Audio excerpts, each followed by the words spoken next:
I can't take it anymore. Get me out of this house. My mother collapsed at the front door, tears streaming down her face. What's going on here? Why are you treating Mom like this? She's not a slave, you know? Defending my mother, I raised my voice. My brother's wife was like, well, isn't dealing with the unpleasant stuff part of your mom's job? I'm just asking her to do what she should be doing. That's it. Jessica is sick right now and she needs to avoid stress. Are you trying to pick on her like someone mean?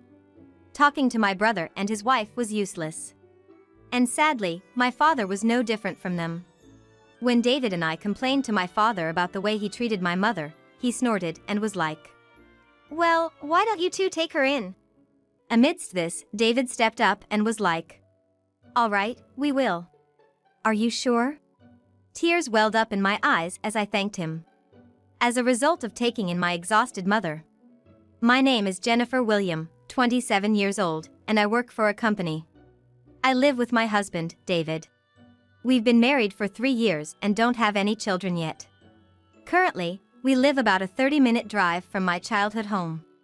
Back home, my father, who's been working for a company, my stay-at-home mom, and my older brother, John, lived together. However, recently, John got married. I may have been outdone by Jennifer in terms of getting married first, but my partner, Jessica, is 24, so now you have a younger sister-in-law. John said with a sheepish smile, and I laughed and blessed them from the bottom of my heart. I wonder if calling her sister. Should I just call her Jessica? And where on earth did you find a partner with such an age gap? Although John is a good person, he's quite shy and didn't have many relationships, even in his 30s. We weren't necessarily worried about him getting married late due to his age, but because of his personality, our parents and I were a bit concerned. Well, I actually met her on what you'd call a dating app. What? John, you were on one of those? This took me by surprise. Yeah, some guys at work made me do it. They said if I kept daydreaming, I'd be single forever, so they kinda forced me into it. And well, here we are. John said, blushing. I hear about those apps all the time now, but I never thought you'd use one. We gotta thank that coworker of yours. Well, that's the thing. Leaning in with a playful grin, John continued. Can you believe it? The colleague just wanted to see how it works and asked me to give it a shot. And now, he's saying he might register himself. Pretty rough, huh? Oh, using you as a guinea pig. That's just mean. Chuckling together with John, we were just glad everything turned out fine in the end. Later, we had a meeting with Jessica, who would soon become my brother's wife. I'm Jessica. Pleased to meet you. Seeing her say that and give a slight bow, our family was taken aback. She's unquestionably beautiful, but how should I put it? Despite being young, she lacked youthful energy. In other words, she had a kind of jaded look. The way she occasionally glanced sideways at us or flashed a forced smile with the corners of her lips turned up. If I had to be blunt, she didn't seem genuine. I met John and I feel so blessed. After all, I have such wonderful in-laws and, even though she's older, a lovely sister-in-law. I feel I've hit the jackpot. Her bright smile saying that seemed a bit insincere. It looked like my mom felt the same way, shooting me a complex look. But the men, obviously my brother, and surprisingly even my dad and my husband, David, were clearly smitten, grinning ear to ear. It was something. Thus, our first meeting with Jessica left us with mixed feelings. Not long after, my brother and Jessica got married. Their wedding went smoothly, and the already beautiful Jessica turned into an absolutely stunning bride. Jessica's parents seemed like ordinary folks, and we managed to interact with them just fine. At that time, it seemed like my brother and Jessica's married life got off to a smooth start.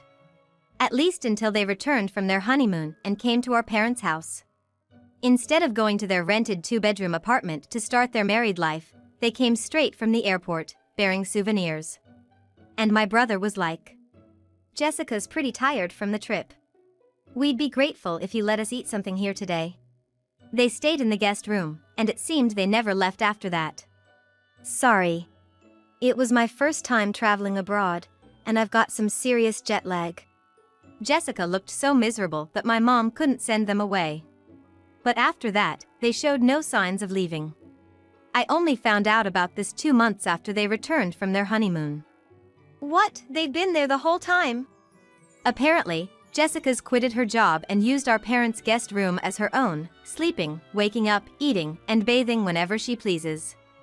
What on earth was happening? With my job and my own family, I hadn't visited my parents for a while, so I had no idea about this situation. My mom tried asking my brother about it a few times, but he was like, "Jessica's just tired from adjusting to all this. Can you cut her some slack? Or do you want to be called a meddling mother-in-law who kicks her out?" Even my dad was like, "Well, she's family now. Let's just see how things go for a bit more." Either way, it was hard to tell what was really going on from my mom's account. I promised to visit my parents' house to see the situation for myself and then hung up the phone. That weekend, David and I pretended to be unaware and visited my parents. I dropped by around 2 p.m. on Saturday. It shouldn't be an odd time.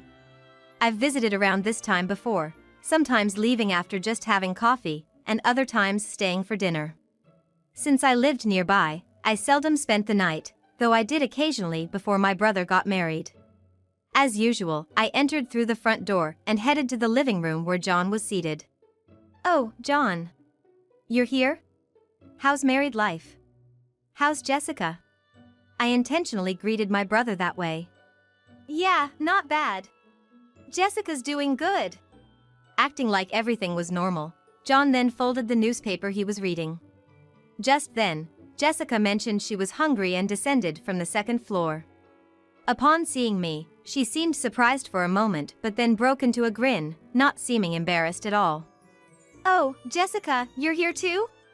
John, you should have told me." When I said that, John just mumbled something incoherent in response. However, Jessica was like, "Don't you know that? We decided to live in this house together." Without thinking too much. "John, when did you decide this? I didn't know that." When I asked John, instead of him, Jessica was like, "Well, with such a big house here, isn't it a waste not to live together? It's true that our family house is spacious. When they bought this land, the area was not as developed, so I heard from my mom that they got it for a bargain. Years later, with the development of a nearby train station, the property value soared. But originally, it was a more affordable area." "So, did you guys give up your apartment?" This was another concern. They had just signed the lease and probably hadn't lived there even a day. "No, I'm gonna use that place as my getaway. I mean, living with in-laws in the same house, you'd need some space to breathe, right?" I was left speechless by Jessica's rationale. "Dad, what's going on? Are you okay with this?" When I turned to my dad, he was like, "You're married now. Let me handle the family affairs. Mind your own business. We'll manage things with John. If you get it, just go home." Having been dismissed in such a manner, David and I reluctantly left my childhood home. Afterwards, I did keep in touch with my mom occasionally. As Jessica had claimed, it seemed like John and his wife really started acting like the house was theirs. According to my mom, they were treating her like a maid and getting increasingly unruly.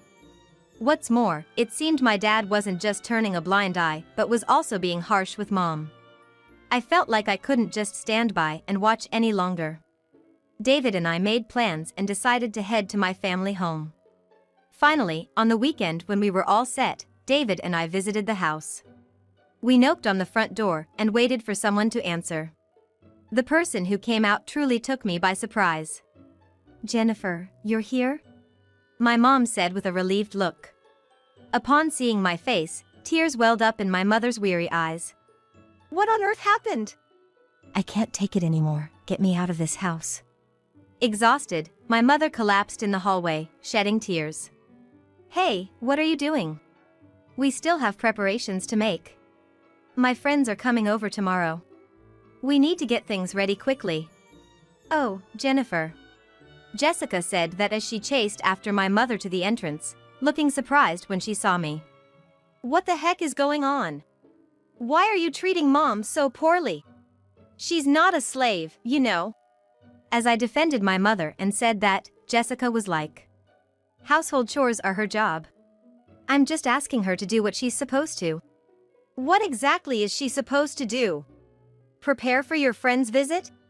Defending my mother and glaring at her, I asked Jessica, and she was like, we're having a fan meetup at our house tomorrow. We need her to set up the venue and prepare the feast. Jessica smirked and said that.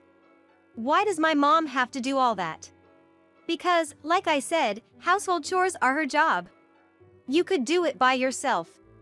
I shouted at her, and she was like, that's cruel. John.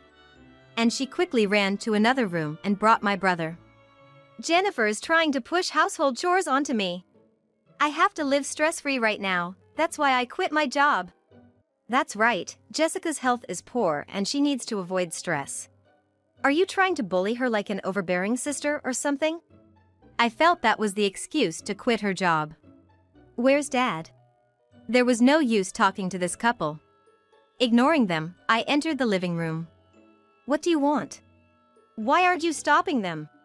Mom's being treated like a maid. That's just how it is. Dad sighed heavily and added, Jessica is unwell. It's our duty as a family to care for her. This man, saying such things, isn't my father anymore. I intuitively felt that. Maybe he's also being troubled just like Mom? I hoped that was the case. I felt that way. However, my dad was just like my brother and his wife. Hey, she isn't helping with the preparations for tomorrow. What did you say? Upon hearing Jessica's words, my father walked past me, heading towards the front door with heavy footsteps. Why don't you do as Jessica says?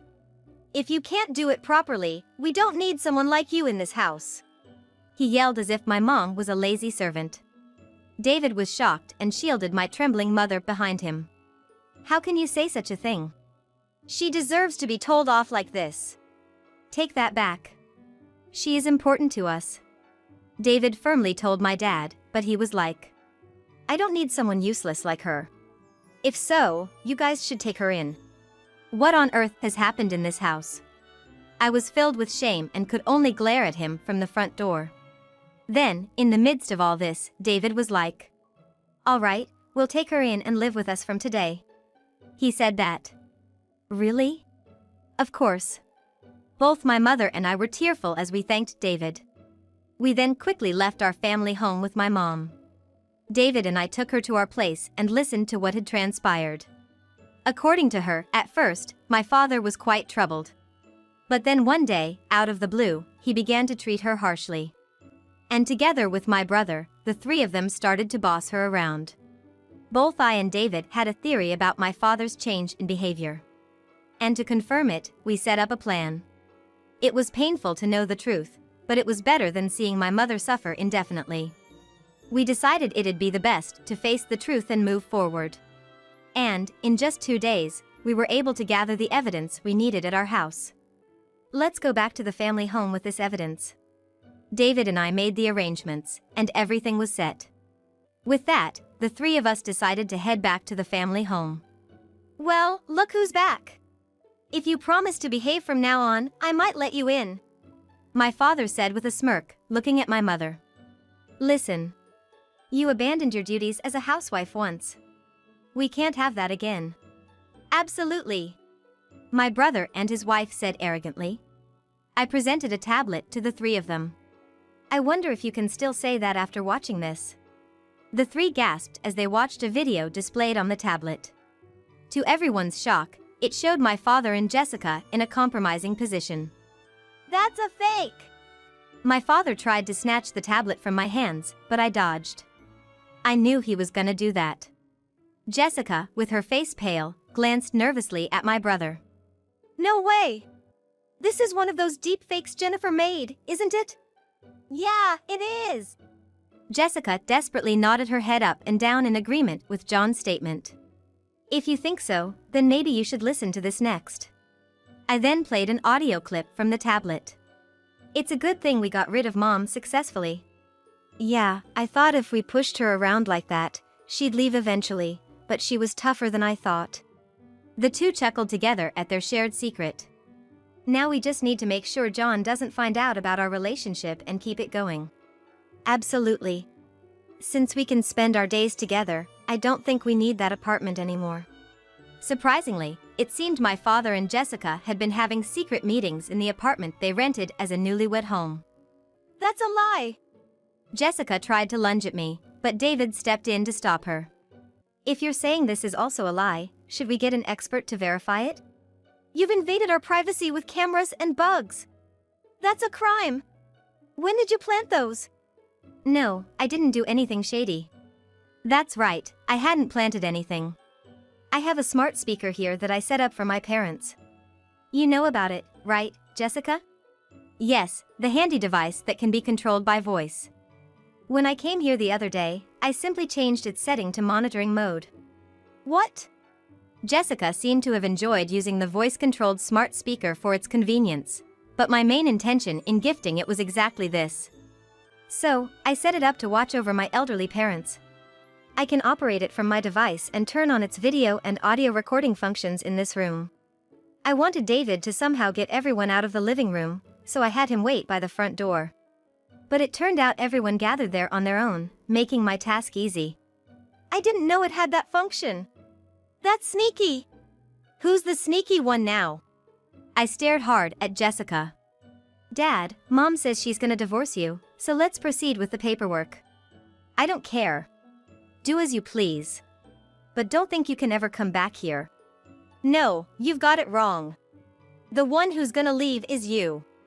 My previously silent mother spoke firmly to my father.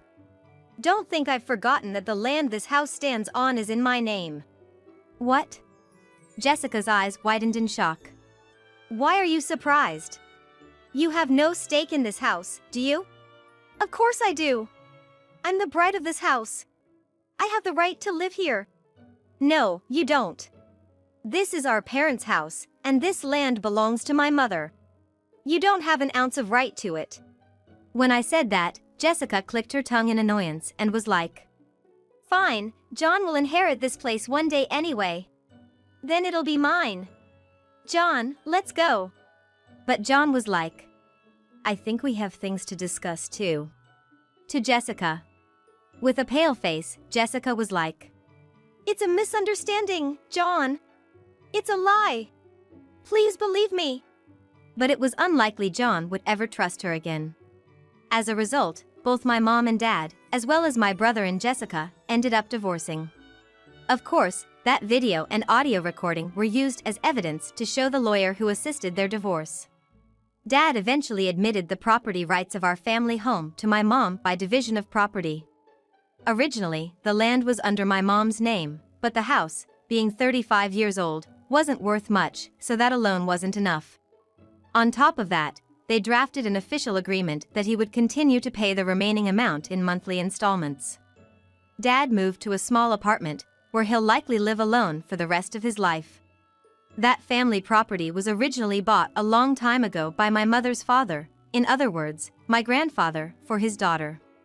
My parents built a house there when they got married, and then my brother and I were born. Everyone thought of us as just a regular family, with a normal life. Nobody expected things to turn out this way. Our ordinary family was shattered because of one woman, Jessica, entering our lives. My brother also proceeded with division of property through their lawyer. Jessica's parents felt genuinely sorry, and both of them deeply apologized. From what I heard, Jessica had a history of flirting with guys from a young age. Her mom cried, saying that when Jessica announced she was going to marry a seemingly responsible office worker like my brother, they were relieved, hoping she had finally settled down. And I believe that initially, Jessica probably wanted to marry my brother for his steady income and desired a life without hardship.